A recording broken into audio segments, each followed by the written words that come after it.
Alright, ladies and gentlemen, Fab's in the house, and welcome back to the channel. Today I am in the house, look at this, with something you don't see that often. Uh, Oz Machine Roosevelt in the house, look at this. I'm gonna analyze the look, the sound, and the feel of this bad boy, but I have to say a huge shout out to my buddy Skyler for sending this beauty. Look at this over here. Something spectacular is on the table. So let's go ahead and check it out because we got 3" for the cutting edge and almost 4 for the handle. Overall, it's going to be a 7" long knife when deployed. This is a custom. This is Oz Machine Roosevelt. It's made in US. It's a titanium frame lock. It is very, very interesting from several points of view. I mean, where to start? I mean, first of all, the look. Check it out. Very, very nice. I mean, it's harmonious. This line over here, it's nicely sweeping down, and then you have a nice big belly on the blade. Pretty cool and menacing cutout right over here, nicely chamfered. Overall, it's just simple, exudes minimalism, and I really appreciate that. It's a very nice and light design overall. Look at that. That's pretty cool. So this is a titanium frame lock. The base model, I think, goes like for around $700, but because there's not that many available and the demand is pretty high on the secondary market, these guys are gonna fetch 1,200, $1,300. Sorry. So almost twice as much table price, and if you start to add some Damascus clip and some backspace, the price of course is gonna go up, and therefore on the secondary market is gonna be again higher. So keep that in mind. They are not readily available. The books are closed. You can only get this through a lottery system, so you win the option to buy this thing right over here. Really incredible action. Anyways, let's check it out. This is a titanium stone-washed set of grade 5 titanium scale with some handmade engraving with these two spirit animals, which are the spirit animal of Skylar's kids, and that's why this is something that it will not ever be sold. This is something you pass on to your kids. This is an item that is gonna be part of a heirloom for these kids when they're gonna grow up. It's something well known in the knife community. If you are in the knife community, especially if you are Canadian, you probably have seen this knife, and this is something incredible. I bugged Skyler like many times to try, to convince him to sell this fella, but of course it's not gonna happen. This was like this is an old one, you see, number 48. So this is one of the first that were made, and Skyler was and lucky enough to get on his book and get something made by him. So this is not like an engraving done after the knife was bought. So this is from factory, and that's why it's so special, especially with these two native style artworks engraved, showing the raw titanium underneath this stone-washed surface. It's pretty good, guys. Nice chamfering going on the way, all the way around to have a nice and comfy handle. You get a little bit of chamfering going on the inside as well. You get some internal skeletonization, to reduce some weight. That is pretty good. Of course, you get these two large finger grooves, like extremely comfortable, nice, wide enough, well chamfered. It's just a very good and simple design. Of course, you get the titanium backspacer. There is a lanyard option, so just like a hole right there passing through the spacer. The spacer reaches this point where it's just protecting the tip of the blade, which you can actually see that is it's pretty centered. So safely recessed, centered, it's a symptom that this thing is well put together. You have like even the look when closed. Guys, come on, look at this. Like very nice line here. It goes here and then the blade just sweeps up and then you have this cut out which just it's mimicking the outline of the handle. I really like that. So you have the same amount of space on both sides and that's pretty good.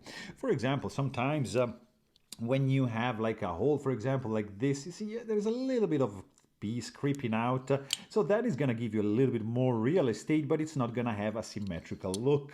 So in this case they they widened the opening, the cutout on the blade, so they could keep this at the same level, and that's why your finger just can go inside and then deploy the blade like this. You see, it just works, like even with the index. So very, very nice design.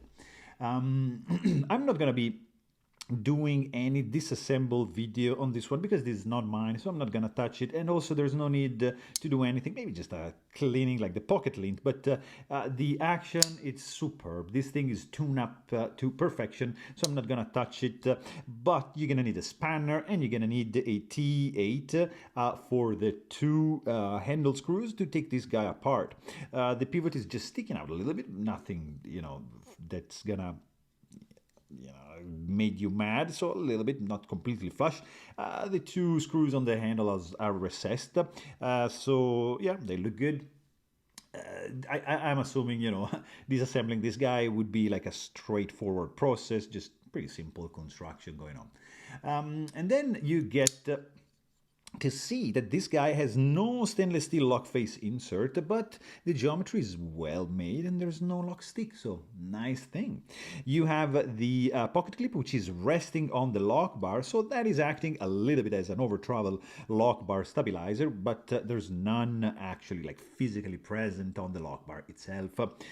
Then you have this tip-up carry only, kind of like dip carry pocket clip in titanium, hidden screw, which I really love. You see, the screw is right over there, and it's nicely done, has a very cool tension. The ramp in and out is just perfect. That's how you design, like just nice enough room to allocate some fabric. So it's very good. It's well designed. I like it.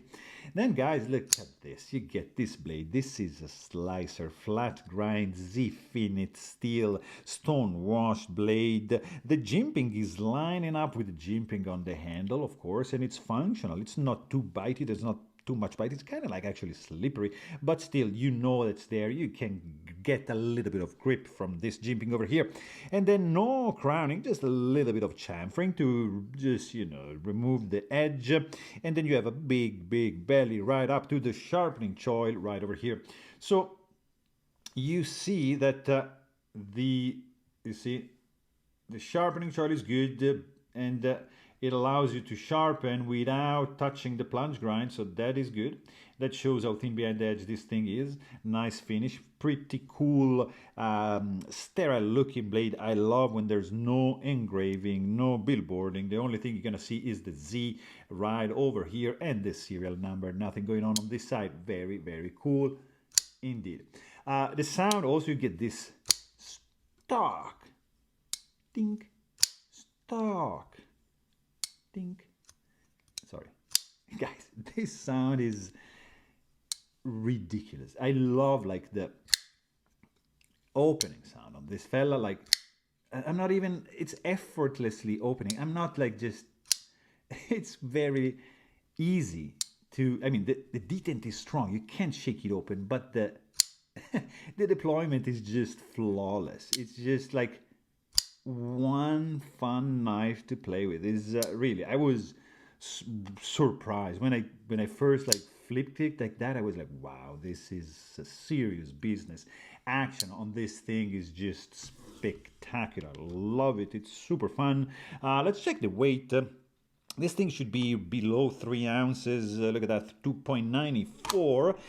And this you know, means that this is like a fantastic summer carry, internal skeletonization, thick stock, super slicely, tall grind. This thing is like begs to just cut apples, for example. It would be nice. Maybe some stuff is gonna get caught in the cutout, but who cares? It's just gorgeous and adds to the fidgetability of this piece. Also, like, something that I want to mention is that this thing has no hotspots. Like this is also like brilliant because this groove over here, it's like a finger groove, but also it's like a finger choil. It's so well designed that this is actually a finger choil, and I love when this happens, like here, and then you have the second finger groove to lock this handle in, and then look at this, another two fingers just right there at the end of the handle. This is the perfect size, and this is a small knife. It is brilliant. So you have a secure grip like this. Look at this. I can just really squeeze this handle. I will never touch the edge. And right here, it can be like this. So I've got like a super safe grip. This thing is not gonna go anywhere. Reverse grip also works. This thing, you're not gonna do like this, you're just gonna do like that. So that works really well. But like that, it's just super comfy. No sharp edges, no hot spots. It's absolutely. I was worried a bit about this one. Nothing. I don't feel anything. It's just like you rest like this and you don't touch that. It's that well designed. Super solid structure, nothing is flexing. Of course, you get no blade play, nothing on this thing, and it's just the action is just that good. This thing, of course, is running on bearings. You get as soon as you disengage the lock bar, you get like this. The blade is just like free. And then you put it, you bring it on the vertical position. Nothing is gonna happen. Just a little wiggle, and this thing is gonna fall down. Very, very cool. So the fidgetability, of course, you can do like a thumb deployment, like easy. You can do a slow roll with the thumb like that. Of course, you can do like index, so index finger easy, like so. You can do middle finger, and that is gonna be the most satisfactory of the all deployment methods.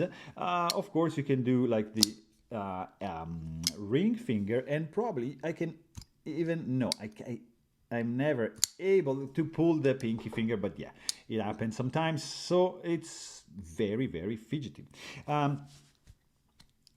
Yeah, missed opportunity, just a little bit of jimping, maybe a little bit higher, I don't know, just move the stop pin and you get like a front flipper, but not in this case. The spidey flick action on this thing is just spectacular. One of the nicest flickable knives that I've ever tried. Really incredible action. The detent is just dialed in to perfection. There's nothing else to add. Really, really cool. I love the design. I love the sound. This engraving over here is out of this world. Just a spectacular custom knife from Oz Machine. That's the Roosevelt. I need one. So there you have it. I really hope you guys enjoyed this video. Thanks for watching, and don't forget to like and subscribe. And stay tuned.